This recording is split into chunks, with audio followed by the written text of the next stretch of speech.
So hey guys, today we're going to be talking about how I took this picture from what it is right now to what the finished product is going to be. I think I'm going to display on the screen right now. A little bit of background about this picture. I took this picture with my Canon R5 with my 100mm macro L series lens, and well, for a little bit of the bow data, I think I should be able to display that on the screen right now. Just a minute. Okay, here we go. Well, it was taken on the 100mm, as you can see here, f2.8. I'm going to post a postscript of the exact numbers, and the exposure time is 1/60. I'm going to post a postscript of the exact numbers of what I used on this picture in the video when it's ready to post. Anyway, without further ado, let's get into editing this right now. It's in Camera Raw. I'm just going to do a little bit of light processing now. The point of this video is to just show that you don't have to do too much to get a pleasant photo, and also note that you have to take most of these steps with a grain of salt and add your own touch on it and perfect your particular skills when it comes to most of these steps, because our shooting style might not be the same and the pictures will most certainly not be the same. So with that being said, let's start with the exposure. If you can tell, this sort of has a yellow tinge on it, yellow orange thereabouts. Sorry, 1 minute. So, and then it looks like there's too much highlight. Oh, I had already done some. Let's just take this off and see what it looks like without. Can you see? This is what it looked like before. This is what it looks like now after I had done a little bit of work here. Exposure is plus 0.5, contrast is the same, highlight is -16, shadows is plus 27, blah blah blah. Let's go to the color. I left the color as is, as short for the white balance, and then the tint is as is. It comes preset with the file and the camera information. I took my vibrance up to 11. Sometimes I like to take my saturation up to 2 or 3 because saturation can easily break your image, so you don't want to do too much. And sometimes I just leave it on 0. I think I just figured that this picture already had a lot of color going on, and I might still want to do some things relating to color afterwards. That is why I left it on 0. Anyway, depending on the kind of picture, I might decide to work in this panel. So texture, clarity, days, vignette, grain.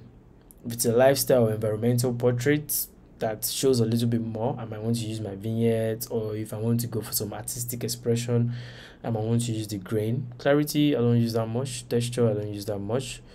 Color mixer, sometimes I like to color grade right from Camera Raw. Not for this picture. I want this to be as easy as possible, so let's just go into editing proper.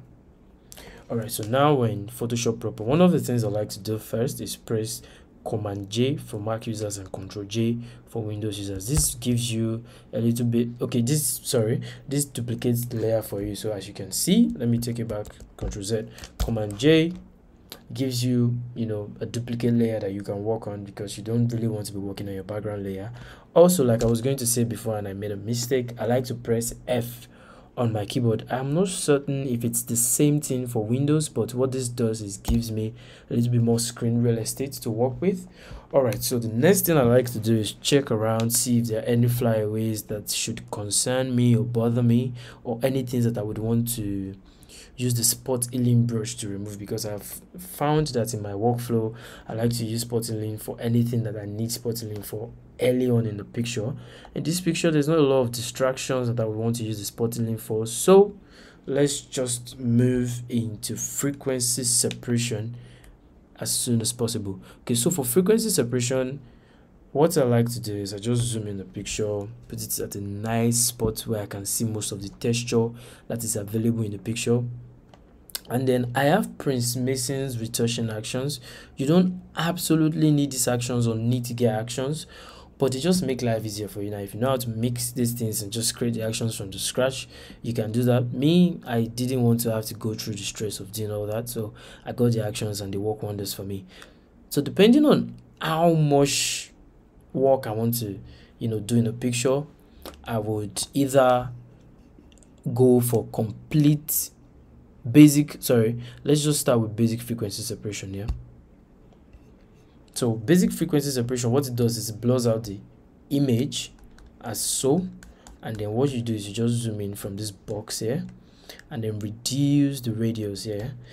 Unfortunately, this particular video is not a beginner video that takes you through all of the rudimentaries of learning how to retouch images using micro dodge and burn and frequency separation. This is sort of for like intermediate to advanced, so please just try to follow along. And if you have not, very soon I'm going to make a complete masterclass on, you know, for beginners and how to retouch and all of that. Anyway, I zoom in and check the textures, and I take this to a point where I see that it's blurred out, that the textures are blurred out nicely, but not too much. 5 looks like it's doing the trick, or can we still go higher? I think most times when I feel like a particular number is doing the trick, either positively or negatively, that's higher or lower, I just go for the next number after it, just to be in a safe zone. I think 6 is fine for this picture, so we'll click on OK and we start. So you start from the high frequency separation layer, come for your clone stamp tool. The funny thing is, I actually watched a new video from Prince Mason recently, and also, as you can probably already tell, if I have Prince Mason's action, that's because I use his style of retouching. But I saw recently that he switched from using clone stamp for taking out blemishes on the skin to healing brush. But honestly, in this video, I just want to make it like, you know, what you have seen in some of my past work and on my Instagram. So this is what I typically do. I just take out the blemishes on the face in the form of zits and pimples and uneven patches on the face of the model or the client or whoever it is that I am editing, and I'm just going to speed through this so it does not waste so much of our time, because I have a feeling this video is going to be long. So, you know, just the same thing, just look for the points of the face that, well, have the need to be retouched, and you can take them out. So guys, this is basically what you do. You just go around the face like you can see in the forwarded video, and you know, you take out the blemishes. Now the thing is, I am trying to make this video as short as possible, which is already looking like it's going to be impossible. But ordinarily, if I was, you know, trying to edit this to post on the gram or to deliver to the client, I'm going to be more detailed and go in depth and take my time. But the idea of this video is just to show you what you're supposed to do at what point, so you can edit to your satisfaction. You can pixel peep and, you know, nitpick and, you know, just go crazy on the whole thing. Anyway, I have taken out most of the blemishes on the face and on the neck as I have seen fit, and the next thing now is I'm just going to make this out of a folder into just a layer by pressing Command E on Mac and Control E on Windows. Now if we do a quick before and after, see, before, after, I don't know if you can tell, let me zoom in so you can see this part. Before, you see they were really sharp blemishes. After, now it's just what is left on the low layer that is remaining. Before, after, before, after. All right, so the next thing we want to do is we want to do a little bit of dodge and burn. Now remember, the whole point of this video is just to move through my editing process. Basically, I'm still going to do a more in-depth tutorial for both the beginners and the advanced or intermediate, as you might see fit, in the near future. So let's just get a complete micro dodge and burn formation going on here. All right, so if you can see, I clicked on the action and then I have to do all this. By the way, please, if any of you in the comment section know how to skip all this and just put it in button mode, I don't know if that's what it's called, but sort of like the automated version of this. I used to have that feature on my Windows laptop before I moved to this Mac. When I just click on complete dodge and burn, the whole thing just, you know, just automates and just comes to the end instead of me having to click OK everywhere. And I have seen that Prince Mason just clicks it and it just, you know, works once instead of him doing all this I always hate doing this, but you know, I need to show you guys this. Now all of these things are preset, and that is why I'm clicking OK. It's already set by the person that created these actions, which is Prince Mason, you know, and all I just need to do is just enable them. So what I'll do is turn off global dodge and burn and micro dodge and burn 2 layers. I leave on the invert check layer, and then I come here, put it on burn, and then I go back up to invert check layer, come to levels, go up to properties here, and then I just reduce this so I can see the variance between the dark and bright parts of my image. Now the reason we're putting this grayscale on our image is it's easier to tell where the tones, because now we want to work on the tones, it's easier to tell where the tones are not aligning or where there's a lot of blemishes to work on in the image with this method than if you're just going to be doing it in the normal picture version. So let's just do it this way, and let me quickly show you guys what to do. Now you come to your brush tool and you make sure it's a soft round brush. Your opacity is on 100 and your flow is on 1. Now reduce the tip of your brush, zoom into your image so you can really see what you're doing. Now the trick of this is, since this is inverted, you want to burn the dark parts and dodge the bright parts. So obviously you would probably want to ask, why are we burning parts that are already dark? That's because it's inverted. And then you dodge the parts that are already bright, because the truth is, when they're in their original form, if you take this picture now, let's say this place that is dark, right? This place that is dark, if I turn this off, you can see that it's actually bright. In reality, it's because it's inverted. So in the purpose, by the way of burning this place that looks like it's actually dark, we would be reducing the light intensity on a naturally bright place that is causing uneven light on our face. Do you understand? So let's just do that. Start from this place that I used as my example. You don't have to be too much. Most of what you do with your graphics tablet, and in case I have not mentioned that before now, if you're trying to retouch, you're trying to be serious about your photography, you're trying to be a serious retoucher, you're trying to get good results from retouching, you absolutely need a retouching tablet or a graphics tablet. You know, just, I know that it can be pricey, but there's different budgets, different ranges, different functions. Just get something that works, get something that connects to your laptop. Stop using the inbuilt mouse of your laptop, and also stop using an external mouse. I have an external mouse and I have the graphics tablet. If you keep using the external mouse for stuff like this, you're not going to get the best result. This is like a pen, so you're going to be able to really go in and do justice to the picture, because your hand movements are a little bit more natural. And if you've gotten used to using a mouse instead of the pen for the first few days of consistent retouching, it might actually feel weird, or let's just say the first few times, but trust me, once you get used to it, there's no going back. Do you understand now? I'm not going to be able to explain every single action I'm taking, because like I said, this is not a beginner's masterclass or anything like that, but the intermediate people and the advanced already get what I'm trying to do. But what that just means is that I'm looking for the bright parts right now, because I just switched to dodge, and I'm just do them at the same frequency. Look for some dark parts to dodge, look for some bright parts to look for some dark parts to burn, look for some bright parts to dodge. I always confuse them for each other. So this way, you're not leaving any part out. This thing actually takes a lot of time for a lot of retouchers and photographers.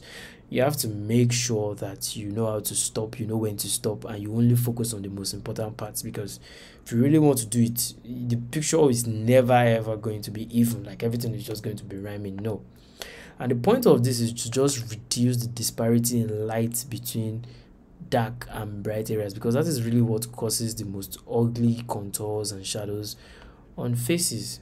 You understand? So when you do this well, it reduces the work you have to do with your frequency separation eventually, because we're still going to do advanced frequency separation. When you do a part of the face and you feel like it's looking nice enough, leave it alone, go somewhere else. And might I add that this skill, you develop it over time. So don't beat yourself up if you try it right now and you're not getting the results you want, or it's not looking as good as you envisaged.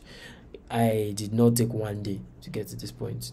Do you understand? So the more practice you put into it, the better you get.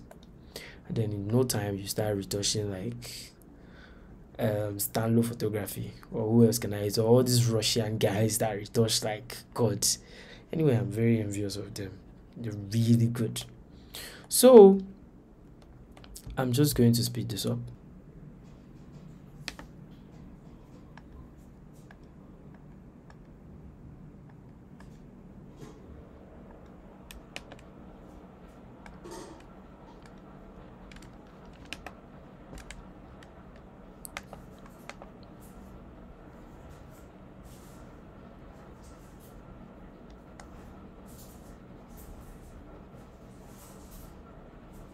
Okay, so guys, I've just run through most of what you have to do.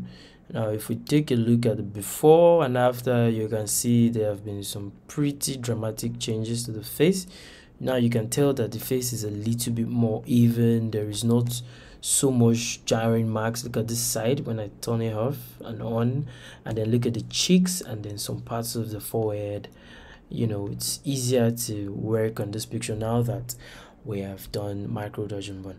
Now the thing is, in some cases, if it's beauty, this is sort of like beauty, this picture is sort of like beauty, but we don't have so much time, so we can do everything. So sometimes you would need this micro dodge and burn too. This is just to give you extra bandwidth, so that you know the places that you probably touched originally but did not touch to your satisfaction, you can work on them again in this layer.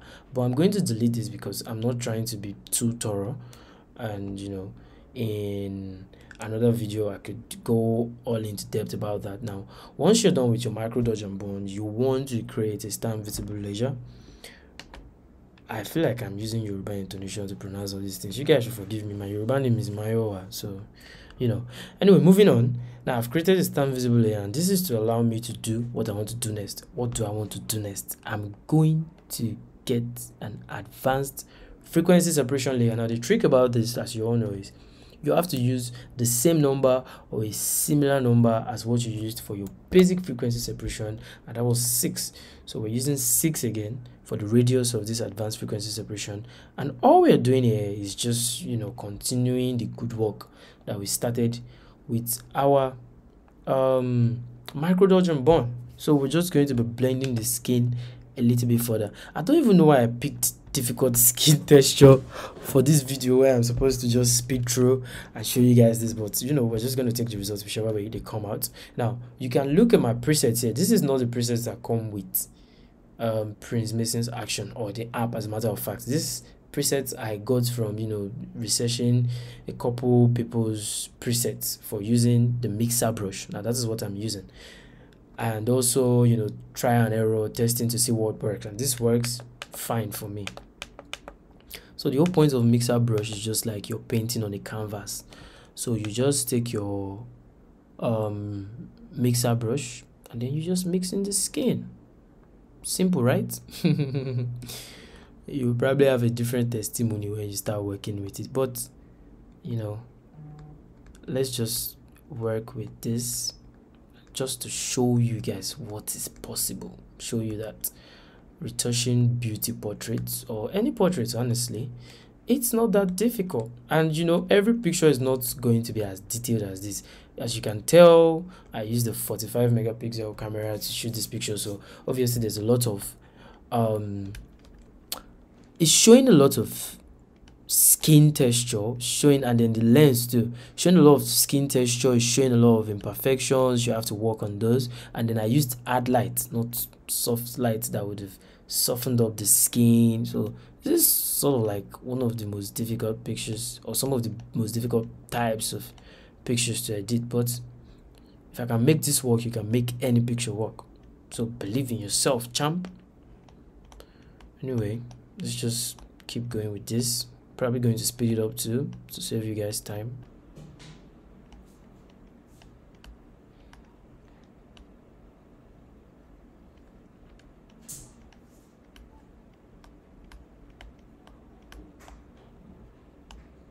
Alright guys, so let's just call this a shabby version of what you'd actually do. So for advanced frequency separation with the mixer brush, you have to really go in, and whichever style you like to use. Some people like to just mix it from outside here, sort of like an eagle's vision, eagle's eye, whatever.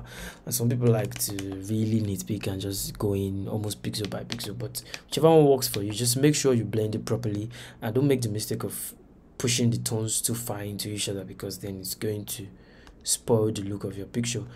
Now you can tell that this is not fully or properly blended, but as long as it explains what I want, I think I'm fine for now. Now let's go on to the next thing. The next thing I like to do is my global dodge and burn. Now using my global dodge and burn, I like to turn off all of these layers aside for my basic frequency separation and everything underneath.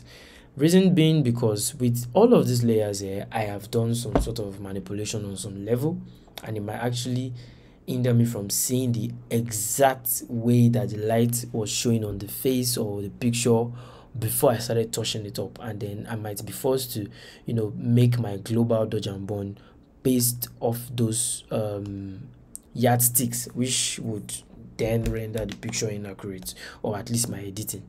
So I turn it off, and then I come to my brush to global dodge and burn. Is still dodge and burn. It's just basically you trying to highlight and contour your picture and just make the places that will pop just like an overall decision to just give it a little bit more luster. And then in your brush tool, you take your flow to 3, still leaving your opacity on 100. Come to whichever one you want to use first, burn or dodge. I think I'm going to start from burn, because why not? And let's start burning this picture. So you want to make your brush tip big, still soft, round, and just very lightly just work on what is already there. I like to call this motivated editing. Don't do too much. Don't add in anything that was not originally there. You can see that the places that I am touching with the brush, they already had traces of shadows, so I'm just enhancing those shadows. Yes, that's very good choice of word. So just enhancing the shadows in these pictures, guys. Enhancing the shadows. So I'm not doing too much. This neck area has some shadows. I'm just enhancing them so that you will not even know that you can do it to the lips too. I'm actually very particular about the lips, especially with ladies. I believe that it is one of the ways that you will see into the picture. So just touch on the places and then sometimes you can decide to touch on places that you naturally believe should be in the shadow in a picture. Okay, let's do burn. This one can be very tricky because if you do too much, you will see too much, so you have to be careful. Just a little bit, and then this place, that should be fine. Let's touch on the neck just slightly. See, photography is finesse, honestly, or let's just say retouching is finesse, not photography. Sorry. Now, before and after, you can see, I feel like this is even too bold, but you can tell the idea of what is going on. Now, what you can do is once you're done with your burn and dodge in the global dodge and burn, you can also go in here and reduce the opacity. So take for instance, if I feel like, okay, the burn is too much, it's overpowering what should be in the picture, I can reduce it. Now you can see as I reduce it, it reduces the intensity and thereabouts. You can do the same thing for the dodge, but for now I'm just going to leave it as is, and I'm going to turn on the previous layers. So now let's turn on and off the global dodge and burn with the layers activated. Now you can see, I think I'm going to have to reduce some of the dodge. It's too much. Let's just reduce some of the dodge. Let's put it on, say 70. Before, after. Fantastic. Now the next thing, at this point you're done with the most stressful parts of the picture, that's skin retouching, or at this point you're doing additives, honestly. So you can come here, you can, based on the actions you have or whatever you want to do. In this picture I want to whiten my eyes, so look for white eyes and teeth, run the action. What else would I like to do? I'd like to darken our eyebrows, click on that. I would like to increase the intensity of the color on our lips, lip enhancer, and let's just start with these 3. Now I have not worked on them, I just clicked them out, and then what you do is you come to your flow with your brush, you take it all the way to 100, and then you just go to town. Basically, let's go to white eyes and teeth. Make sure this is clean and it's white, and then you just reduce your brush tip, and then you just paint this until it looks like she just got new set of eyes. You see, I'm just painting away, painting the town red. No, in this case I'm painting the eyes white. Now obviously if I leave it like this, it's going to be artificial, but I'm going to come back to that in a short while. Look at what she looks like here. It's really funny. Okay, darken eyebrows, let's go to darken eyebrows. Just sparingly apply this. This is supposed to be black paint to help sort of pronounce what is going on. So guys, next let's work on the lip enhancer layer. So just apply it to the lips like so. Now some of these effects you might not be really able to tell right off the bat, especially with YouTube compression and everything, but when you start using them, I'm going to recommend to you guys, honestly, I'm not even trying to sell anybody, but I'm going to tell you for a fact, Prince Mason's actions, they're so good. You probably should be getting them, and I think he has a new and improved one, but this one is probably cheaper. If you can afford that one, you can get those, or you can get this, or you can just go into looking up how to create these actions by yourself, and it's probably going to take a little bit of time, but then you can make them a preset and then you have them anytime. So now I told you guys I was going to come back to this eyes being too artificial. So what you want to do is come to your opacity, drag down the slider until it looks real, so somewhere between fake and real. Now look at before, look at after. It's not too white, it's not too red, it's just, I feel like it's still too bold. Let's just take it down to 25 here. That feels better. Darken eyebrows, I think I love what it looks like. Lip enhancer, I love what it looks like. Okay, now you can, at this point, honestly, you're just cruising. You're looking for things to add to you know, to make the picture pop.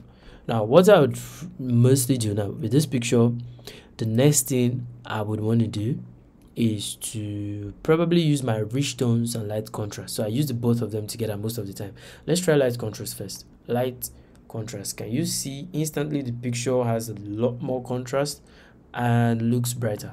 See, it's looking like it's pushing the highlights. But the reason why I'm leaving the opacity on 100 is because I'm going to use my rich tones. Now you can see how dark it's already making the picture look. I'm going to reduce the opacity for this to say 20, and then I can even reduce my light contrast to maybe 80, so the highlights are not too pushed. Now you can already tell. Now the way I like to edit is I like to go back to the beginning every once in a while, look at, you know, what I've done. It helps you to see if you're destroying the image or you're making any real progress. Now let's see where we started. Let's see where we are.